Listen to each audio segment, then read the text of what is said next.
నమస్కారం. దూరదర్శన్ వార్తలకు స్వాగతం. నేను త్రిమూర్తులు. ముందుగా ముఖ్యాంశాలు.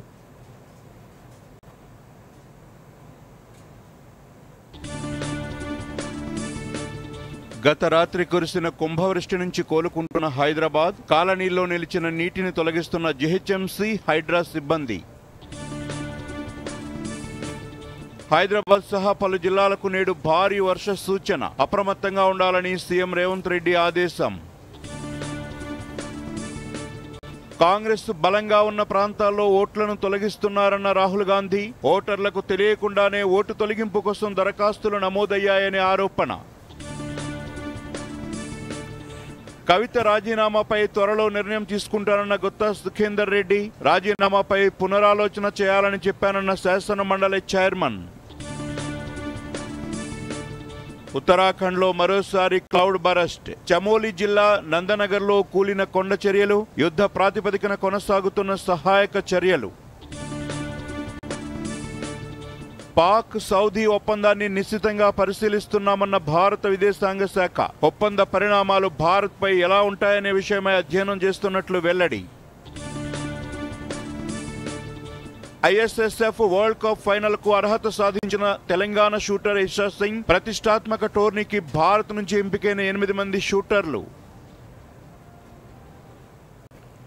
కుంభవృష్టితో అతలాకుతలమైన హైదరాబాద్ క్రమంగా కోలుకుంటోంది. ఇప్పటికీ పలు కాలనీల్లో వరద నీరు అలాగే నిలిచి ఉన్నప్పటికీ నీటిని తొలగించే ప్రయత్నాలను జీహెచ్ఎంసీ హైడ్రా సిబ్బంది ముమ్మరం చేశారు. హుస్సేన్ సాగర్ బ్యాక్ వాటర్ చుట్టుముట్టిన శ్రీరామ్ నగర్ కాలనీలో భారీ మోటార్లతో నీటిని తొలగించేందుకు అధికారులు ఏర్పాట్లు చేస్తున్నారు. రహదారులపై నీటిని తొలగించిన కాలనీల్లో వరద నీటిని తొలగించడం అధికారులకు సవాలుగా మారింది. డ్రైనేజీలు మూసుకుపోవటం, కలవట్టుల వద్ద భారీగా చెత్త పేరుకుపోవడంతో వరద నీరు బయటకు వెళ్లే మార్గం లేకుండా పోయింది. దీంతో ప్రొక్లైనర్లు, యంత్రాల సాయంతో నీటిని అడ్డంగా పేరుకుపోయిన చెత్తను తొలగిస్తున్నారు. ఇవాళ కూడా వర్షం కురిసే అవకాశం ఉందన్న హెచ్చరికల నేపథ్యంలో అధికారులు ముంపు ప్రాంతాల్లో ముందస్తు జాగ్రత్తలు తీసుకుంటున్నారు.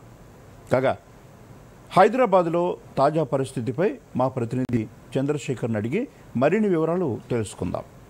చెప్పండి చంద్రశేఖర్, కాలనీల్లో వరద నీటిని తోడేందుకు అధికారులు చేపడుతున్న చర్యలపై మీ దగ్గర ఉన్న తాజా సమాచారం ఏంటి?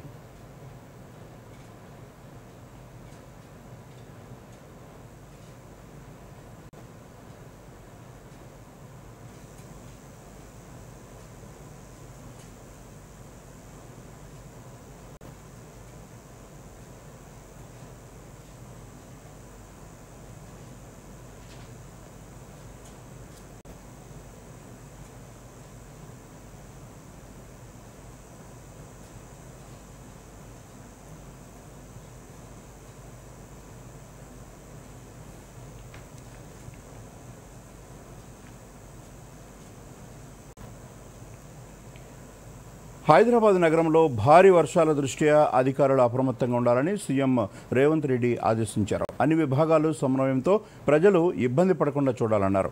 నీళ్లు నిలిచిన, ట్రాఫిక్ అంతరాయం ఏర్పడిన చోట్ల పోలీసులు, ట్రాఫిక్, హైడ్రా విభాగాలు తగిన చర్యలు తీసుకోవాలని చెప్పారు. లోతట్టు ప్రాంతాలు, నాలాలు ఉన్న చోట్ల ప్రజలు అప్రమత్తంగా ఉండాలని సూచించారు.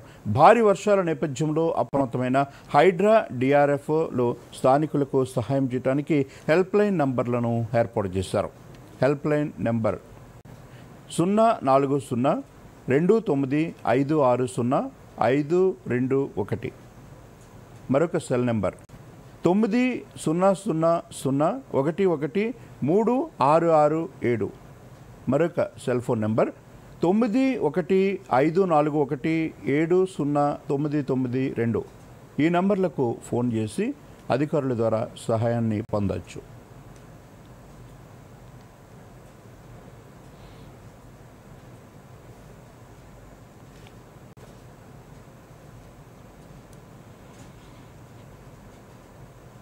హైదరాబాద్లో నిన్న రాత్రి కురిసిన కుంభవృష్టికి భాగ్యనగరం తడిసి ముద్దయింది. రోడ్లపై ఏరులా నీరు ప్రవహించగా ఎక్కడికక్కడే వాహనదారులు నిలిచిపోయి తీవ్ర ఇబ్బందులు పడ్డారు. పలు కాలనీల్లోకి భారీగా వరద చేరి చెరువులను తలపించాయి. లోతట్టు ప్రాంతాల్లోకి, ఇళ్లలోకి వరద ప్రవాహం పోటెత్తింది. హైదరాబాద్లో అత్యధికంగా ముషీరాబాద్లో 18.4 సెంటీమీటర్లకు పైగా వర్షపాతం నమోదైంది.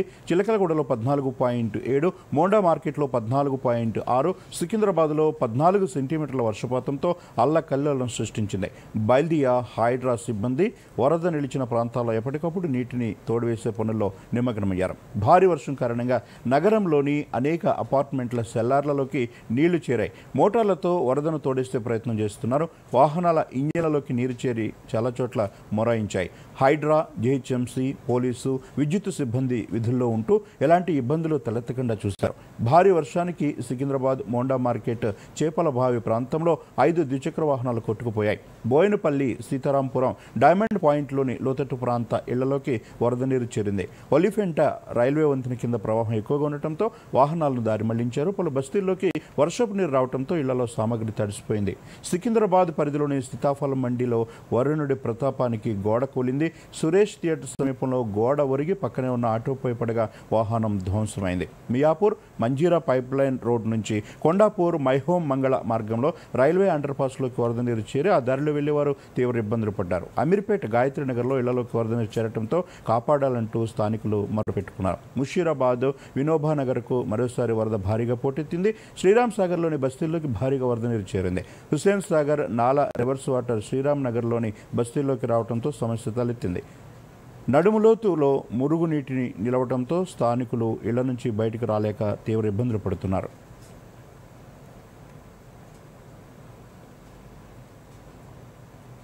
హైదరాబాద్ సహా తెలంగాణలోని పలు జిల్లాల్లో ఇవాళ కూడా భారీ వర్షం కురిసే అవకాశం ఉందని హైదరాబాద్ వాతావరణ కేంద్రం తెలియజేస్తుంది. జనగామ, కరీంనగర్, ములుగు, రంగారెడ్డి, యాదాద్రి, భువనగిరి జిల్లాల్లోని కొన్ని ప్రాంతాల్లో మోస్తరు నుంచి భారీ వర్షం కురిసే అవకాశం ఉందని తెలిపింది. మరికొన్ని చోట్ల ఉరుములు, మెరుపులతో కూడిన వర్షాలు కురిసే అవకాశాలు ఉన్నట్లు వాతావరణ కేంద్రం తెలియజేస్తుంది. వర్షం కురిసే సమయంలో హోర్డింగ్లు, చెట్ల కింద నిలబడొద్దని సూచించింది.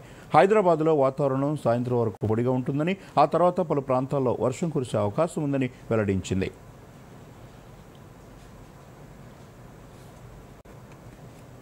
హైదరాబాద్ సిటీ సెక్యూరిటీ కౌన్సిల్ అనేక నగరాల్లో కూడా రావాల్సిన అవసరం ఉందన్నారు governor Jishnu Dev Varma. Hyderabad traffic summit 2025లో ఆయన ముఖ్య అతిథిగా హాజరయ్యారు. ఈ సందర్భంగా మాట్లాడుతూ హైదరాబాద్కు 1000 కిలోమీటర్ల రోడ్డు కనెక్టివిటీ ఉందన్నారు. అయితే ప్రజల భద్రత, రోడ్ సేఫ్టీ ప్రధానమైందని చెప్పారు. హైదరాబాద్ పోలీసులు కొత్త అధ్యాయాన్ని ప్రారంభించారని, పౌరుల భద్రత, ట్రాఫిక్ మేనేజ్మెంట్లలో ప్రభుత్వ సంస్థలు ప్రజలను భాగస్వాములను చేయడం అభినందనీయమని ప్రశంసించారు. ఎమ్మెల్సీ కవిత రాజీనామా వ్యవహారంపై శాసనమండలి చైర్మన్ గుత్తా సుఖేందర్ రెడ్డి స్పందించారు. ఈ నెల 3న కవిత బీఆర్ఎస్ పార్టీ ప్రాథమిక సభ్యత్వంతో పాటు ఎమ్మెల్సీ పదవికి సైతం రాజీనామా చేస్తున్నట్లుగా ప్రకటించడంతో పాటు చైర్మన్ ఫార్మాట్లో తన రాజీనామా లేఖను కూడా పంపారు. కాగా 15 రోజుల్లోనైనా కవిత లేఖపై శాసనమండలి చైర్మన్ ఏ నిర్ణయం తీసుకోలేదు. దీనిపై హైదరాబాద్లో ఆయన ఇవాళ మీడియాతో మాట్లాడుతూ కవిత రాజీనామాపై త్వరలోనే నిర్ణయం తీసుకుంటారని స్పష్టం చేశారు. తన రాజీనామాను ఆమోదించాలని ఇటీవల కవిత ఫోన్ కూడా చేశారని తెలిపారు. పార్టీ నుంచి బహిష్కరించిన నేపథ్యంలో ఎమోషనల్గా రాజీనామా చేశారు కాబట్టి పునరాలోచన చేసుకోవాలని చెప్పానన్నారు.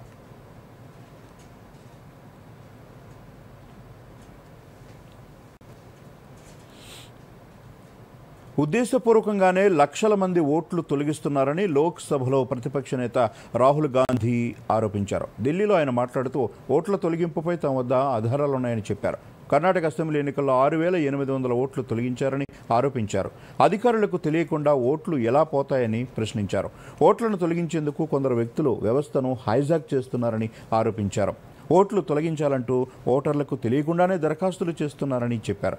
తమ పార్టీ సానుభూతి పరుల ఓట్లను తీసేస్తున్నారని, కాంగ్రెస్ బలంగా ఉన్న చోట్ల టార్గెట్ చేస్తున్నారని రాహుల్ గాంధీ ఆరోపించారు. అమృత్ భారత్ రైల్వే పథకంలో భాగంగా మహబూబాబాద్ రైల్వే స్టేషన్లో అభివృద్ధి పనులు కొనసాగుతున్నాయి. ఇందులో భాగంగా 3వ రైల్వే లైన్ పనులను కమిషనర్ ఆఫ్ రైల్వే సేఫ్టీ అధికారి కవితతో పాటు డిఆర్ఎం గోపాలకృష్ణ పరిశీలించారు. ఈ సందర్భంగా దూరదర్శన్తో మాట్లాడుతూ రైల్వే ట్రాక్ ఏర్పాటుతో పాటు ప్లాట్ఫారం ఆధునీకరణ కొనసాగుతోందన్నారు.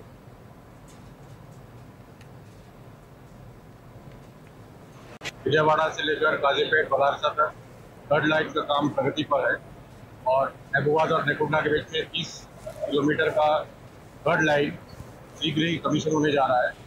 इसके लिए जो स्टैट्यूटरी इंस्पेक्टर है कमिश्नर ऑफ रेलवे सेफ्टी, जो कि मिनिस्ट्री ऑफ सिविल एविएशन के तहत आते हैं, वो अपना इंडिपेंडेंट ऑडिट करेंगे और जो जो कमियाँ होंगी या जो जो उनके जो कमेंट्स होंगे उसका रेलवे पूरा करने के बाद इस लाइन को ट्रैफिक के लिए खोलेंगे।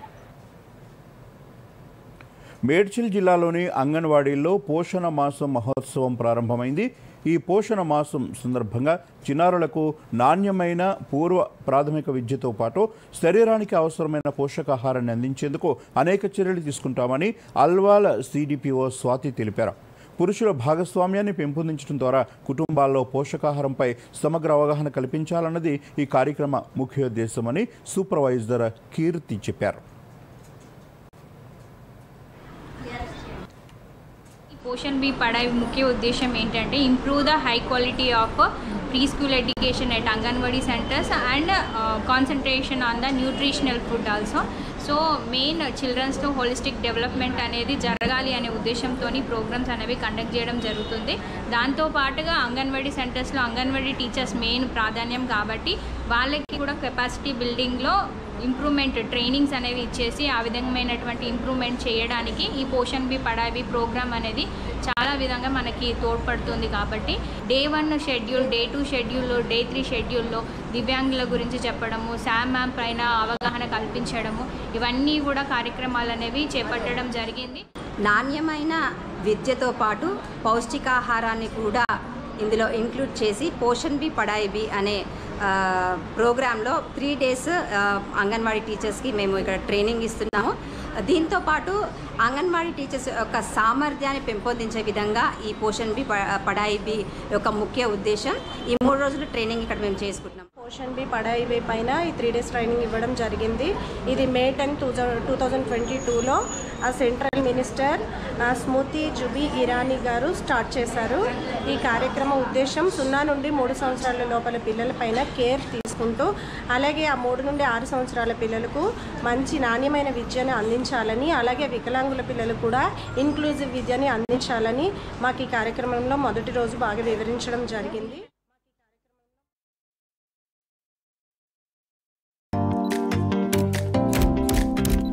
Oh lovely, well done. ఇప్పుడు ఇక పెద్ద స్టూడియో, కొత్త కెమెరా, కొత్త లైట్స్, పనిలో పని కొత్త కార్ కూడా తీసుకో. అదే లోన్తో. నో, లోన్ ఏ పని కోసం తీసుకున్నావో దానికే వాడుకో. టైంకి ఈఎంఐ చెల్లించండి, క్రెడిట్ స్కోర్ పెంచుకోండి, ఇంకోసారి లోన్ సులభంగా పొందండి. కార్ వద్దంటే కనీసం నా ఫోటోనైనా తీ. మీరెవరు?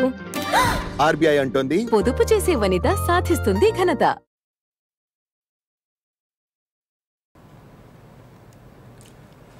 స్వచ్ఛతా హీ సేవ 2025 కార్యక్రమంలో భాగంగా సిద్దిపేట పట్టణంలోని ముస్తాబాద్ చౌరస్తా వద్ద పబ్లిక్ టాయిలెట్లను municipal commissioner Ashrith Kumar municipal సిబ్బందితో కలిసి శుభ్రం చేశారు. ఈ సందర్భంగా మున్సిపల్ కమిషనర్ ఆశ్రిత్ కుమార్ మాట్లాడుతూ సరైన పరిశుభ్రత నిర్వహణ లేకపోతే వ్యాధులు ప్రబలే అవకాశం ఉందన్నారు. కాబట్టి ఎప్పటికప్పుడు పరిసరాలను శుభ్రపరచుకోవడంతో పాటు వ్యక్తిగత పరిశుభ్రతను ఖచ్చితంగా పాటించాలన్నారు.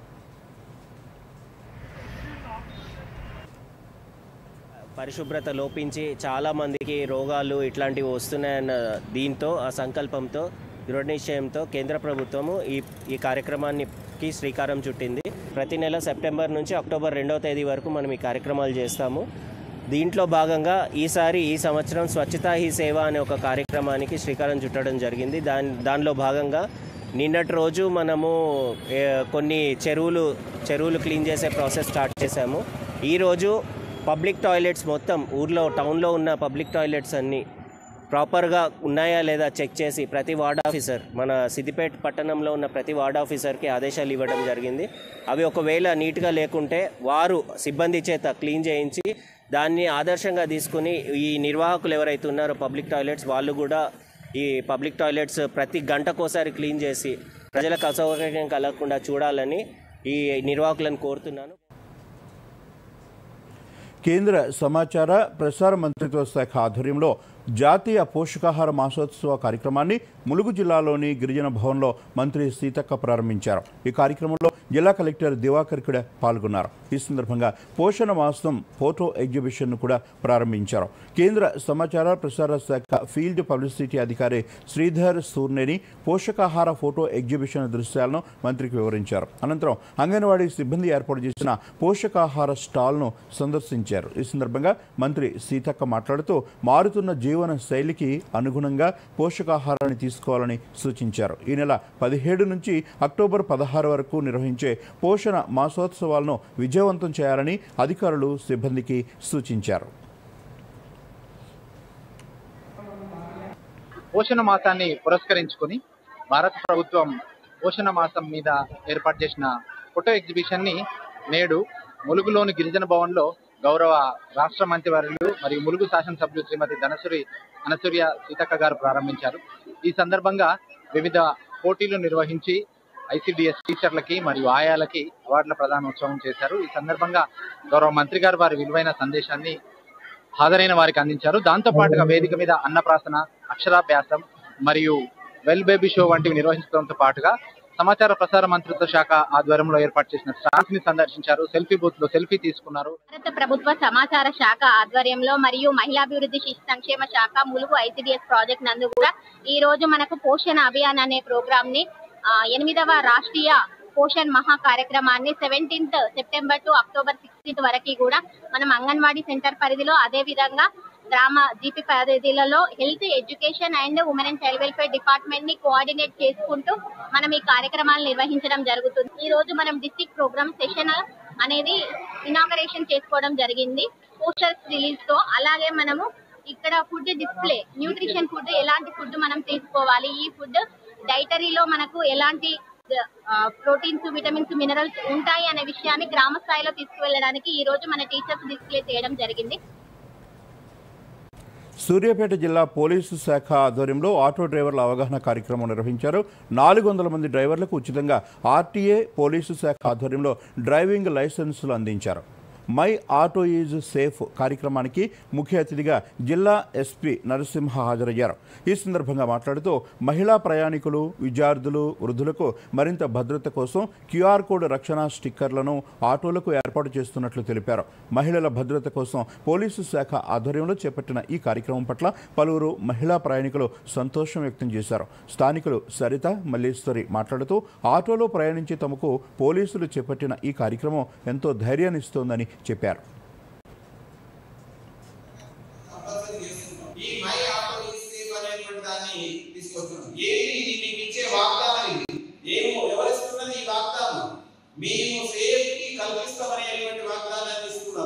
ఎవరిస్తున్నారు? ఆటో డ్రైవర్స్ మీ ప్యాసింజర్స్ కి, అది విద్యార్థులైతే, ఉద్యోగస్తులైతే, ఎవరైతే ప్రయాణికులు ఉన్నారో వాళ్ళందరికీ ఇచ్చేటువంటి వాగ్దానం ఇది. నా ఆటో సేఫ్ గా ఉంది, మీరు నా ఆటోలో ఎక్కితే మీకు ఎలాంటి ఆపద కలగదు. ప్రతిరోజు ఆటోలో ప్రయాణిస్తాను. ఇంతకుముందు ఇన్సెక్యూర్గా ఫీల్ అయ్యే వాళ్ళం. ఇప్పుడు ఆటోలో QR కోడ్ పెట్టడం వల్ల మేము చాలా సేఫ్గా ఫీల్ అవుతున్నాం. జిల్లా పోలీస్ శాఖ మంచి కార్యక్రమం చేపట్టింది. విద్యార్థినులకు, మహిళలకు ఇది ఒక మంచి కార్యక్రమం. ఆటో ఎక్కగానే QR కోడ్ స్కాన్ స్టార్ట్ అవ్వడం, మేము ఎక్కడికి వెళ్ళినా పోలీసు వాళ్ళకి తెలియడం మాకు కూడా చాలా సేఫ్గా అనిపిస్తుంది. మేము ఎప్పుడైతే ఆటో ఎక్కుతున్నామో సెక్యూరిటీ లేకుండా ఉండేది. ఆటో వాళ్ళు ఎక్కడ వెళ్తున్నారు, తీసుకెళ్తున్నారు అని కొంచెం భయంగా ఉండేది. కానీ ఈ QR స్కాన్ చేయడం వల్ల మనకి ఆటోమేటిక్గా ఎక్కడ వెళ్తున్నాము, మనం వెళ్ళే వే కూడా తెలుస్తుంది. కాబట్టి మనకి సెక్యూరిటీ ఉన్నట్టు ఫీల్ అవుతున్నాము. ప్రధానమంత్రి నరేంద్ర మోదీ 75వ జన్మదినోత్సవాన్ని పురస్కరించుకుని నిన్న దూరదర్శన్ యాదగిరి ఛానల్లో ప్రసారమైన నరేంద్ర మోదీ తెలంగాణ ప్రగతి పదం ప్రత్యేక డాక్యుమెంటరీ ఈరోజు సాయంత్రం 5:30 తిరిగి పునఃప్రసారమవుతుంది. ప్రేక్షకులు గమనించగలరు. పాకిస్తాన్ ప్రధాని Shahbaz Sharif, Saudi Arabia prince Mohammed bin Salman వ్యూహాత్మక రక్షణ ఒప్పందాన్ని కుదుర్చుకున్నారు. దీనిపై భారత ప్రభుత్వం స్పందించింది. ఆ ఒప్పందం ప్రభావాన్ని అర్థం చేసుకునేందుకు ప్రయత్నిస్తున్నామని వెల్లడించింది. పాక్, సౌదీ మధ్య వ్యూహాత్మక ఒప్పందం జరిగినట్లుగా ఉన్న నివేదికలో తమ దృష్టికి వచ్చాయని విదేశాంగ శాఖ తెలిపింది. జాతీయ భద్రతతో పాటు ప్రాంతీయ, ప్రపంచ స్థిరత్వంపై ఈ ఒప్పందం పరిణామాలు ఎలా ఉంటాయనే దానిపై అధ్యయనం చేస్తున్నామని చెప్పింది. జాతీయ ప్రయోజనాలను పరిరక్షించేందుకు భారత ప్రభుత్వం కట్టుబడి ఉందని విదేశాంగ శాఖ వెల్లడించింది. లష్కర్ ఏ తొయ్యబా, జైషే మహమ్మద్ సహా ఐక్యరాజ్య సమితి ప్రకటిత ఉగ్ర సంస్థలు ఆఫ్ఘనిస్తాన్లో కార్యకలాపాలు సాగించకుండా చూడాలని ప్రపంచ దేశాలకు భారత్ పిలుపునిచ్చింది. ఆ దేశంలో భద్రతా పరిస్థితులను నిశ్చితంగా గమనిస్తున్నట్లు ఐరాసలోని భారత శాశ్వత ప్రతినిధి పర్వతనేని హరీష్ వెల్లడించారు. ఆఫ్ఘనిస్తాన్పై ఐరాస భద్రతా మండలిలో జరిగిన సమావేశం సందర్భంగా ఆయన ఈ వ్యాఖ్యలు చేశారు. భారత్ ఆఫ్ఘన్ మధ్య సాంస్కృతిక బంధం ఉందన్నారు. ఘర్షణలతో దెబ్బతిన్న ఆఫ్ఘన్లో శాంతి స్థిరత్వం స్థాపనకు భారత ప్రభుత్వం సిద్ధంగా ఉందని చెప్పారు. ఆఫ్ఘన్కు సంబంధించిన కీలక అంశాలపై అంతర్జాతీయంగా ప్రాంతీయంగా ఏకాభిప్రాయం సహకారం ఉండాల్సిన అవసరం ఉందని భావిస్తున్నామని పర్వతనేని హరీష్ వెల్లడించారు. ఆ దిశగా భారత ప్రయత్నాలు అంతర్జాతీయ వేదికలపై ప్రతిబింబిస్తున్నాయని హరీష్ పేర్కొన్నారు. అలాగే ఆఫ్ఘన్ తాత్కాలిక విదేశాంగ మంత్రితో మన విదేశాంగ మంత్రి ఎస్ జయశంకర్ 2 సార్లు చర్చలు జరిపిన విషయాన్ని గుర్తు చేశారు.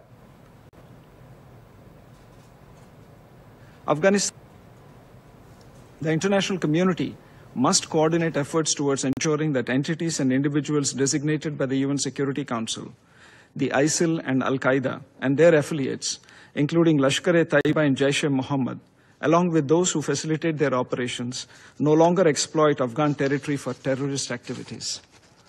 On the political front, India's External Affairs Minister has spoken twice with the acting Foreign Minister of Afghanistan. We welcome the strong condemnation of the Pahalgam terrorist attack of 22nd April 2025 by the Afghan side. Mr. President, any coherent policy to address a post-conflict situation must combine incentivizing positive behavior and disincentivizing harmful actions. Focusing only on punitive measures is unlikely to meet desired results. The United Nations and the international community has adopted more nuanced approaches in other post-conflict contexts. Afghanistan needs a fresh approach, which, with hitherto unused policy instruments to support its people who are in such a dire need. A business-as-usual approach is only expected to maintain the status quo, which is not good for Afghanistan and unlikely to meet the expectations of the international community for the people of Afghanistan. వడ్డీ రేట్ల విషయంలో America federal reserve కీలక నిర్ణయం తీసుకుంది. ఈ ఏడాదిలో తొలిసారి వడ్డీ రేట్లను తగ్గించింది. 25 బేసిస్ పాయింట్ల మేర కోత విధిస్తూ నిర్ణయం తీసుకుంది. ఈ నేపథ్యంలో అమెరికాలో వడ్డీ రేట్లు 4 నుంచి 4.5% చేరాయి. ద్రవ్యోల్బణం పెరుగుతున్న, జాబ్ మార్కెట్ మందగిస్తున్న నేపథ్యంలో ఈ నిర్ణయం తీసుకున్నట్లు ఆర్థిక నిపుణులు అంచనా వేస్తున్నారు.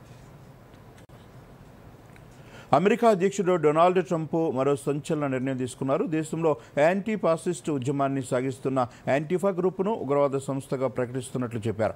వామపక్ష తీవ్రవాదాన్ని అంతం చేస్తానని గతంలో ట్రంప్ పేర్కొన్నారు. అయితే కిరిక్ హత్యతో మళ్లీ అంశాన్ని లేవనెత్తినట్లయింది. యాంటిఫా గ్రూపును తన పోస్టులో తీవ్రంగా విమర్శించారు. అదో జబ్బుపడిన ప్రమాదకర రాడికల్ వామపక్ష విధ్వంసం అన్నారు. యాంటిఫా ఉద్యమాలకు నిధులు ఇస్తున్న వారిపై దర్యాప్తు చేపట్టనున్నట్లు ట్రంప్ చెప్పారు. హైదరాబాద్లో పలు చోట్ల ఈడీ సోదాలు జరుగుతున్నాయి. వెస్ట్ మారేడుపల్లిలోని వెల్లింగ్టన్ ఎన్క్లేవ్లో ఉన్న వ్యాపారవేత్త బూరుగు రమేష్, ఆయన కుమారుడు విక్రాంత్ నివాసాల్లో అధికారులు తనిఖీలు నిర్వహిస్తున్నారు. విల్లా నెంబర్ 26లో నివాసం ఉంటున్న బూరుగు రమేష్ నివాసంలో ఉదయం నుంచి సోదాలు చేస్తున్నారు. 2 బృందాల ఈడీ అధికారులు ఇందులో పాల్గొన్నారు. విక్రాంత్ కాస్పు legal services, Mahadev jewellers, Rajashri foods డైరెక్టర్లుగా ఉన్నారు. పంజాబ్ అమృత్సర్లో border security force, anti narcotics task force సంయుక్తంగా నిర్వహించిన ఆపరేషన్లో భారీగా డ్రగ్స్ పట్టుబడింది. బెహర్వాల్ గ్రామం సమీపంలో 23 ప్యాకెట్ల అనుమానిత హెరాయిన్, ఒక నార్కో స్మగ్లర్ అరెస్టు చేశారు. స్మగ్లర్ని అదుపులోకి తీసుకుని విచారిస్తున్నారు. డ్రగ్స్ మాఫియా నెట్వర్క్ను ఛేదించేందుకు దర్యాప్తు కొనసాగిస్తున్నట్లు అధికారులు తెలిపారు. తెలంగాణ షూటర్ ఇషా సింగ్ ప్రతిష్టాత్మక ఐఎస్ఎస్ఎఫ్ వరల్డ్ కప్ ఫైనల్స్కు అర్హత సాధించారు. Esha Singh Olympic double medallist Manu Bhaker సహా మొత్తం 8 మంది ఇండియా షూటర్లు దోహాలో డిసెంబర్ 4 నుంచి 9 వరకు జరిగే ఈ టోర్నీకి క్వాలిఫై అయ్యారు. బాకర్ విమెన్స్ 10 మీటర్ల ఎయిర్ పిస్టల్, 25 మీటర్ల పిస్టల్ విభాగాల్లో అర్హత సాధించగా ఇషా సింగ్, సురుచి సింగ్ 10 మీటర్ల ఎయిర్ పిస్టల్లో బరిలోకి దిగుతారు. ఉత్తరాఖండ్లోని చమోలి జిల్లాలో మరోసారి క్లౌడ్ బరస్ట్ సంభవించింది. ఇప్పటికే భారీ వర్షాలతో అతలాకుతలం అవుతున్న నందనగర్లో సంభవించిన క్లౌడ్ బరస్టులు ఇళ్లను ధ్వంసం చేశాయి. ఈ ఘటనలో 5 గల్లంతయ్యారు. జిల్లా విపత్తు నిర్వహణ యంత్రాంగం సహాయక చర్యలను ముమ్మరం చేసింది. శిథిలాలలో చిక్కుకున్న వారిని రక్షించేందుకు యుద్ధ ప్రాతిపదికన ప్రయత్నాలు కొనసాగుతున్నాయి. సంఘటన జరిగిన సమయంలో 7 ఇళ్లలో ఉండగా వారిలో 2 రెస్క్యూ సిబ్బంది సజీవంగా బయటకు తీసుకొచ్చారు. ఉత్తరాఖండ్ చమోలి జిల్లాలోని నందనగర్ ఘాట్ ప్రాంతంలో కొనసాగుతున్న సహాయక చర్యలను సీఎం పుష్కర్ సింగ్ ధామి సమీక్షించారు. భారీ వర్షాల నేపథ్యంలో బీజేపీ ఎంపీ అనిల్ బలూని త్రుటిలో తప్పించుకున్నారు. ఉత్తరాఖండ్ దేవప్రయాగ్ డిగ్రీ కళాశాల సమీపంలో కొండచర్యలు విరిగిపడడంతో ఆ ప్రాంతాన్ని సమీక్షించేందుకు గర్వాల్ ఎంపీ అనిల్ బలూని దేవప్రయాగ్ ముని వినోద్ అక్కడకు చేరుకున్నారు. అదే సమయంలో మరొకసారి కొండచర్యలు విరిగిపడ్డాయి. దీంతో భయాందోళనకు గురైన అధికారులు ఎంపీ అక్కడి నుంచి పరుగులు పెట్టారు. ఈ ఘటనలో ఎవరికీ ఎటువంటి ప్రమాదం జరగలేదని అధికారులు వెల్లడించారు.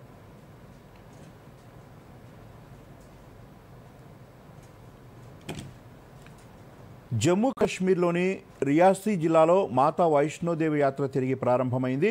22 రోజుల తర్వాత సెప్టెంబర్ 17న యాత్ర పునః ప్రారంభమైనప్పటికీ వాతావరణం మళ్లీ దిగజారటంతో మరోసారి యాత్రను నిలిపివేశారు. కాగా ఇవాళ ఉదయం నుంచి వాతావరణం పొడిగా ఉండటంతో మాతా వైష్ణోదేవి షైన్ బోర్డు అధికారులు యాత్రను ప్రారంభిస్తున్నట్లు ప్రకటించారు. యాత్ర మార్గంలో అన్ని సౌకర్యాలు పనిచేస్తున్నాయని, యాత్రికులు బేస్ క్యాంపుల నుండి ఆలయానికి కదులుతున్నారని వెల్లడించారు. హెలికాప్టర్ సేవ కూడా ప్రారంభించినట్లు వెల్లడించారు. ఈ రోజు ఉదయం 6 గంటల నుండి యాత్ర మొదలై 3500 మందికి పైగా యాత్రికులు ఆలయ దర్శనం చేసుకున్నట్లు బోర్డు అధికారులు వెల్లడించారు. యాత్రికులు మార్గదర్శకాలు, వాతావరణ హెచ్చరికలను ఖచ్చితంగా పాటించాలని అధికారులు సూచించారు.